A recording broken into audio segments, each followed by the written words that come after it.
Hi, this is Denise at Foursquare Marker Farm. And so here I am behind the wheel. And this segment is about Muffatees. At least I think that's how you say it, Muffatees. Okay, basically, this is a historical knitting segment. And I've always been into historical movies and things like that, but I've recently turned a lot of my crafts into historical explorations, and now I'm working through historical patterns for knitting and sewing that I can find. And this one is on the Muffatee. And basically what a Muffatee is a wrist warmer. And sometimes they have the thumb holes cut into them so that they become like a fingerless mitt. And this particular Muffatee is from the Workman's Guide, and the pattern is from 1838. And you can download a copy of the Workman's Guide from the Google Books. When you read the patterns from the earlier era, sometimes the language doesn't really match the knitting terms of today. So there are several wonderful people who have taken the time to go through these patterns and translate them. And they've put some of the patterns on Ravelry. So if you go on to Ravelry, the patterns by Kelsey Patton, and she has graciously translated the pattern into modern terms. But basically, this is how it works. It is knit flat. And this one was knit 3, purl 3 was the pattern for it. And as the pattern says, for the weight of the wool that was used back then was usually a finer wool and finer needles than what we use today. I usually like to knit with things that are between sport weight and worsted weight. And so my yarn here is worsted weight, though I'm going to spin up some merino for a finer pair. Okay, so and my Angora is almost always fingering to heavy fingering weight just because of the nature of Angora.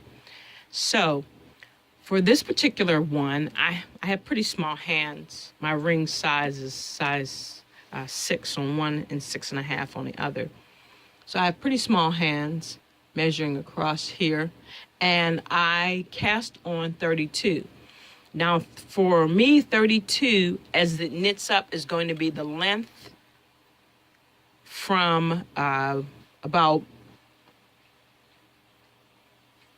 1.5 inches, that is down from the wrist, and then up to the first line of my fingers, or let's say the second line.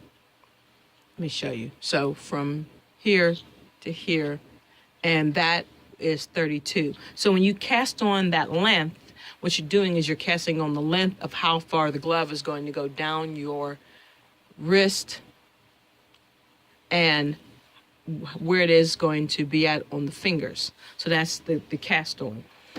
And then when you knit vertically, what you're doing is you're casting on the length of, or I should say the width of the hand.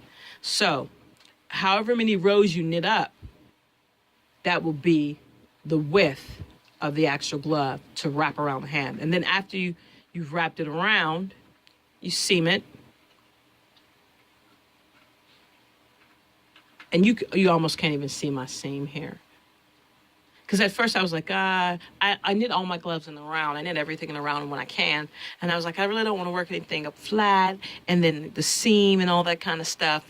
But I sew. And so when my seam, you can hardly even see there's a seam except for right here where the thumb is, because I'm still deciding on how tight and where I want that to be. So as soon as I really get it where I want it, I'll go ahead and seam that up a little tighter. Maybe. Actually, I kind of like it like that. So this is where it stops for me.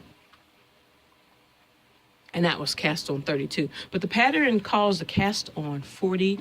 Of course, because it's a thinner yarn, So when I do the merino, I'm going to cast on 40, and it'll give me that length. And you just do how many rows it takes to fold that glove over and reach to your hand. And there is an approximate on the pattern. I don't remember what it was. I just knit till it felt comfortable for me. And this is a Jacob. This is my hand spun Jacob. And so, I mean, I think it'll stretch pretty well. This is a small glove. I had my niece put it on, and she's like 9, and it was good for her without any stretching. And then me, and then probably maybe it might get to a medium. So I'm going to knit for a friend, and I'll put on an extra 2 rows, and that will do pretty well for that hand. And I have to say that although I really enjoy knitting my gloves in the round because I get to do 2 at a time like that. I kind of like these. I like these a lot.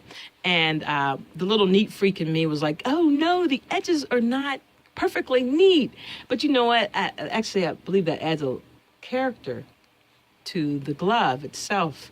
And the next glove, I'm going to put a feather and fan across the top just to add a little more decoration to it. But that's the Muffatee, and it's real simple, just basic knit. You can have other patterns if you like. Just remember that when you're knitting, you're going upwards and then you're going to fold that in half. So you got to kind of remember which way your pattern is going to go or account for that when you start the knit. You can add ribbon. There's another pattern to add thumbs for some of the other Victorian gloves, but this is the one I did for now without the thumb, and I like it. It's just fine. And a lot of the Victorian patterns, what they did was they changed colors. I was going to dye this, but I decided I kind of like that natural oatmeal like color. I wear a lot of browns and earth tones, so that's going to match really nicely. I'll make myself another pair and dye those crazy if I want. But basically, that's it. It's just a nice and simple pattern for historical reenactors and those who like historical knits. Simple, nice and simple, and easy one for you. A lot less complicated than my lace pattern from the last time. All right, thanks, everybody. Have a great day.